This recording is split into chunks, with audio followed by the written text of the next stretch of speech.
you'll play. You haven't played yet. I don't know who the best passing team you played, maybe UTSA. But anyway, your pass defense has been largely untested. How that changes, of course, Saturday. How do you feel about your pass defense going into this game?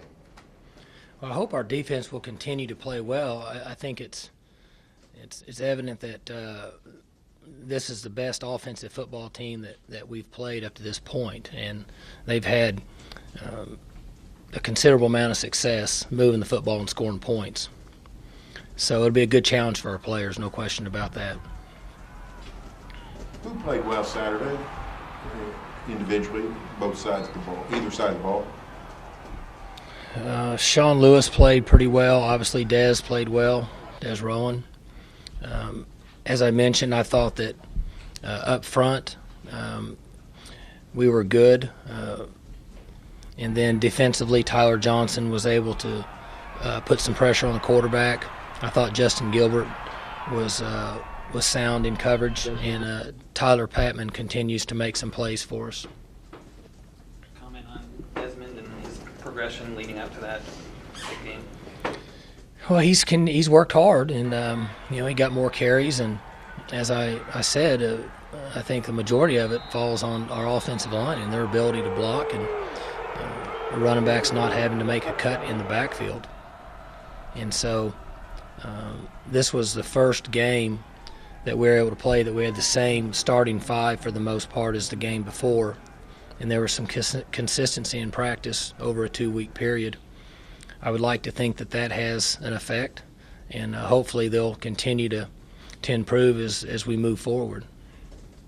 Don't you guys have to throw it better, though? I mean, aren't you going to have to throw it better these last 5 games, and you've been throwing it to win these games at the end?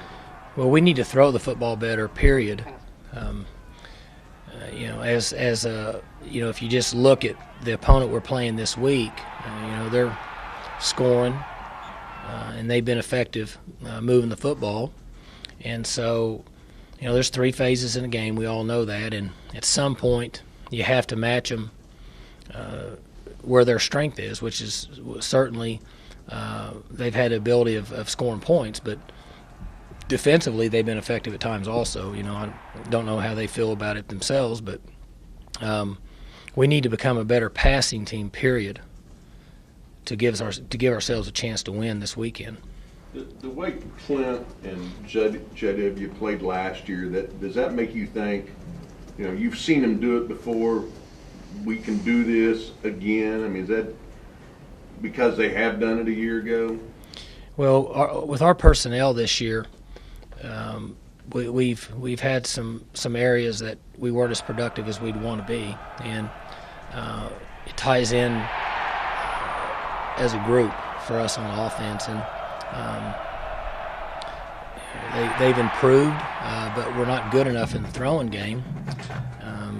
Before the last game, we weren't good enough in the running game, so hopefully we can put a game together where we are effective in with our offense in general. The team we played last week was defending pass with the style of defense they played, and I'm guessing from them watching tape, they probably didn't think we could run the ball, so they didn't really have to worry about the run.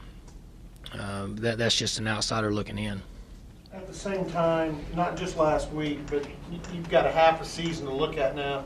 Have you been getting different looks defensively than you typically have in the past? A little bit, but it's pretty much all the same. There's only so many ways you can play defensively against a spread offense, and we get a lot of 4 down now, not as much 3 down as we used to. You get same coverages in the back end. So it's really been fairly consistent with the looks, and it's about being able to make plays, cover guys up in the blocking game, make a guy miss in the running game, and make catches downfield. Have you seen more man coverage? It looks like a lot of people are showing maybe a little more man than what they have in the past. I think there's probably a 8 or 10 or 12% increase in man coverage in this league across the board. I don't know that's specifically us. I just think you're seeing more. There's been a little change in the way this league is defending spread offenses. I'm not sure that whether it's the defenses that are catching up a little bit, or if it's because of the quarterback experience in this league. People are have a little more tendency to play high risk on defense than what they would have been if with so many NFL type quarterbacks playing, for the last 4 or 5 years. Is Clint gonna start again? We're going to play both guys. Now, do you have a plan, or is it going to be by field? Both. Hopefully we'll have a plan going in, and then we'll just feel and see how the game goes. Are you as mystified as we are that your throwing quarterback, theoretically your throwing quarterback, ran so well, but has had trouble completing passes? I mean, it seems like it's just reverse of what you would think. Well, I think there's a perception out there. Again, the question came up, and I mentioned this for weeks ago that I think Clint is as nifty a runner as what JW is, may not be as fast. But, I don't know anybody believe me on that. So I don't really have an answer for you other than we need to get better as a team and be more effective throwing the football. But if we play teams that are going to play 2 safeties deep, then there should be more rushing yards for us than passing yards based on the way the defense lines up. When you say you need to get better as a team at the passing game, how do you actually do that? And in practice as a head coach? We just practice, just reps. It's just a repetition thing? Mm-hmm. Just continue to work and improve in the areas that give us the best chance to win each week. Matchups change so much nowadays based on a defensive lineman that could dominate an offensive lineman and how that affects your game plan, or an end that could dominate a tackle, or a corner that could dominate wideouts, or wideouts that are much better than the secondary. Inside receivers matchups on safeties. It's so different each week that it really changes our plan. And so hopefully as a coaching staff we have a good plan by Tuesday afternoon, and then we have to get the players to buy in and execute and then play hard on Saturday. We have missed before, over the years, and if our game plan was poor, we tried to adjust as fast as possible and make the best of it, but at times we haven't been very effective at that, and I'm not so sure anybody is that plays in our league. How much, Mike, is it in the throwing game, the receivers running the right routes and being where they're supposed to be versus the throws just not being completed by the quarterback? Well, we haven't been very good in protection, and our route running has been good, not great, and our throws have been just good. There have been times when our quarterbacks have been hit right before they're releasing the ball or right after they're releasing the ball, which certainly has an effect on a throwing game. There's times the wide receivers weren't in the spot they were supposed to be, and there's times the throws have been poor. And prior to the last game, we had quite a few drops. The last game we were really good. I think we had 1 legitimate drop. So when you tie all that together, you end up with just a very average passing game. How was your protection Saturday? Did you? It was better. We were better up front. Our protection was good, and our run blocking was good. Is that the best you've seen this season from the offensive line? Yeah, just good. We'd been very average at best, and we were good in the last game. Is that a combination you expect to use going forward? We hope to. We just have to look at where we're at with the schemes that we're going to use in the game based on the defenses that we're going to play, and obviously we have to decide what we think's best from a matchup with our personnel against Tech's defensive front personnel, and we would like to be consistent. I don't know that we're experienced enough to do that at this time, but we try to do the best we can with the guys that we think that'll give us the best chance to move the ball. After that game by Desmond, how much do you think we'll see Jeremy Smith in the next game? Oh, I would think that one, we haven't changed the reps. The reps stay the same in practice, but if Desmond continues to stay hot, then we use the other guy as a role player. You just have to see how the game goes. You and Cliff Kingsbury are the only two former college quarterbacks that are head coaches in this league now. How much do you know about him, and how do you take, even some Tech fans, when he was hired, compared him to you and said, well, we just hired our Mike Gundy, and what's your thoughts on maybe that comparison? Well, he's done very well this year as a first-year head coach. His teams play good, in my opinion. They play with energy. I haven't studied the other side of the ball like I have the defense, and they're sound in my opinion. He's young. I don't know how old he is, but he's got a lot of enthusiasm, and I'm sure he has a love for his university. So it seems to be a great hire by Tech. And I know that the little bit that I've been able to watch them on television, it seems like that he's enjoying being a head coach. And so obviously that's the most important part of what we do, in my opinion. From what you know, is it reasonable for him to be compared to you? I don't know how you compare anybody to anybody. I don't know if it's reasonable for me to be compared to him. I would guess it's safe to say that, I wouldn't even know how to answer that question. I don't know that we compare each other to each other. I never compare myself to any other head coach. So I'm going to guess that he's probably like me. He's worried about trying to move the ball and score points and stop the other team Saturday. Something you can observe, though, is, and you're big on in your practices and your sidelines on attitude and body language. And I don't know if he ever brings that up, but when you watch him on the sidelines, he seems like he's always positive. You don't see a lot of negativity coming out of him during a game. Again, I haven't really watched him very much on TV. I haven't seen very many plays. I watched a few the other night, but one of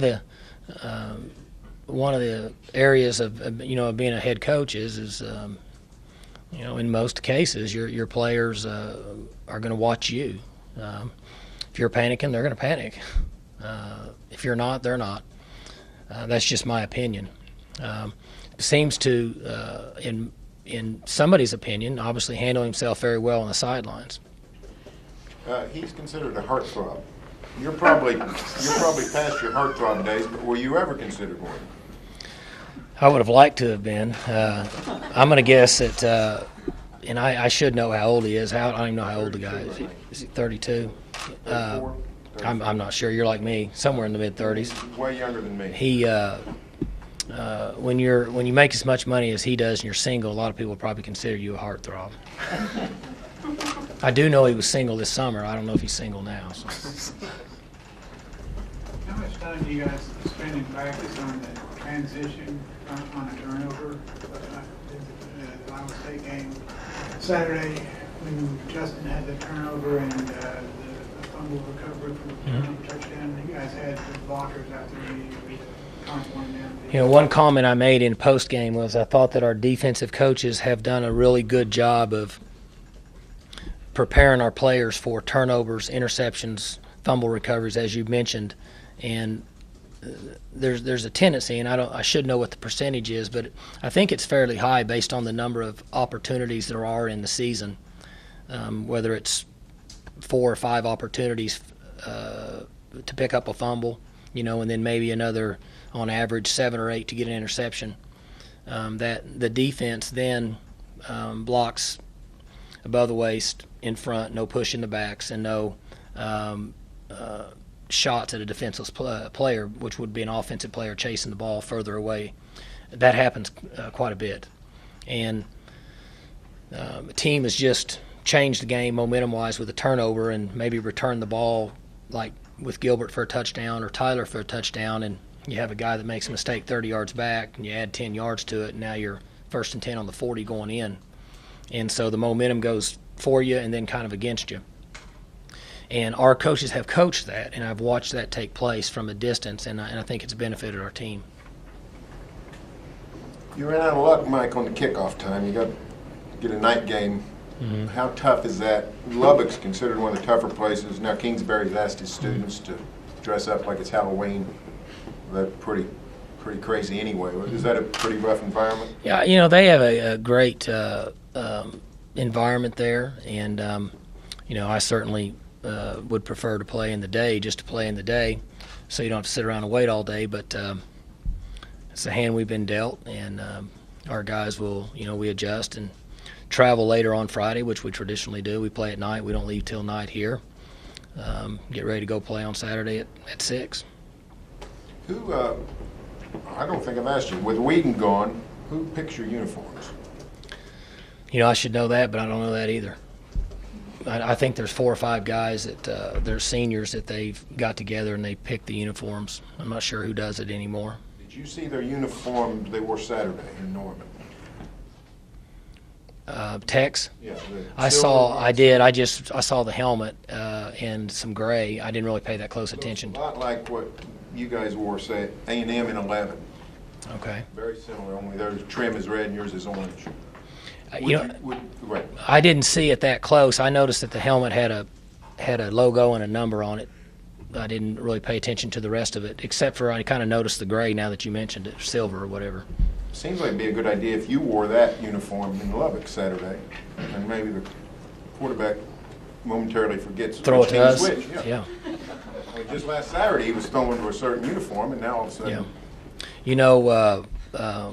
Our players like that. Our players like that gray color, and you kind of get a chuckle out of that. But George O'Leary has traditionally, when I was in the ACC, he wore white at home, and so that meant he wore white on the road, and they had white on all the time, and we thought that they had done that for their quarterbacks for identification and location throughout the year. So I have heard that made.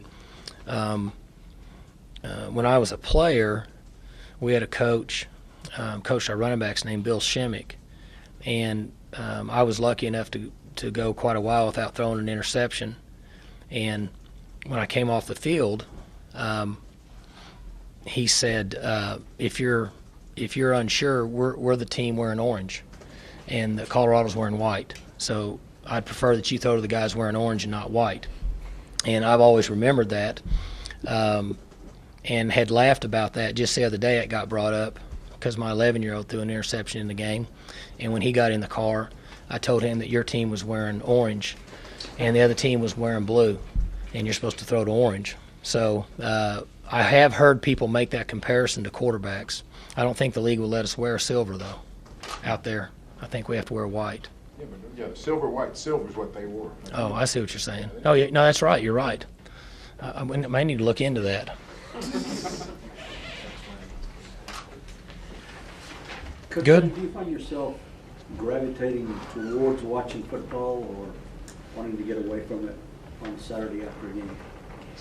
Well, my first concern and consideration is, my kids, whatever they want to do. And sometimes they want to go outside and play. Sometimes they want to shoot guns. Sometimes they want to watch games. Saturday, the 11-year-old wanted to watch, I think it was the OU game. Yeah, it was, because they were delayed.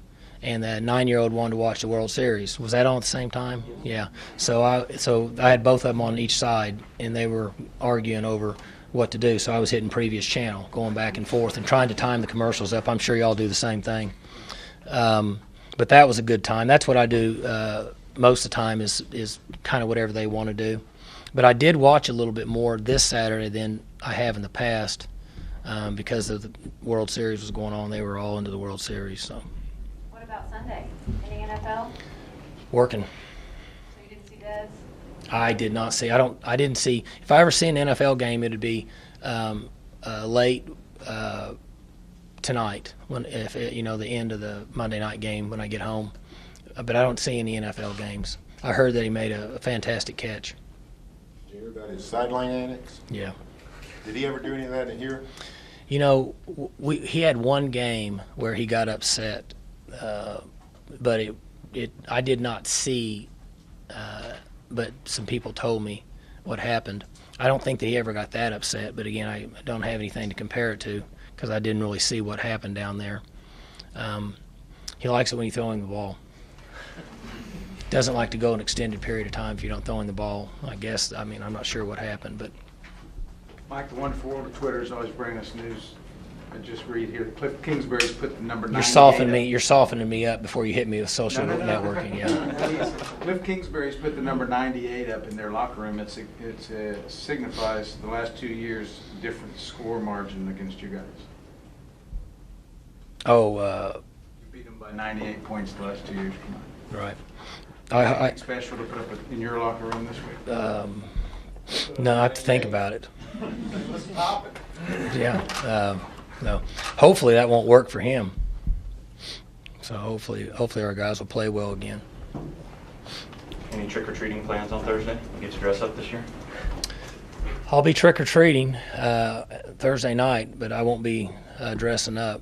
I'll be with the little guys, so should be a good time.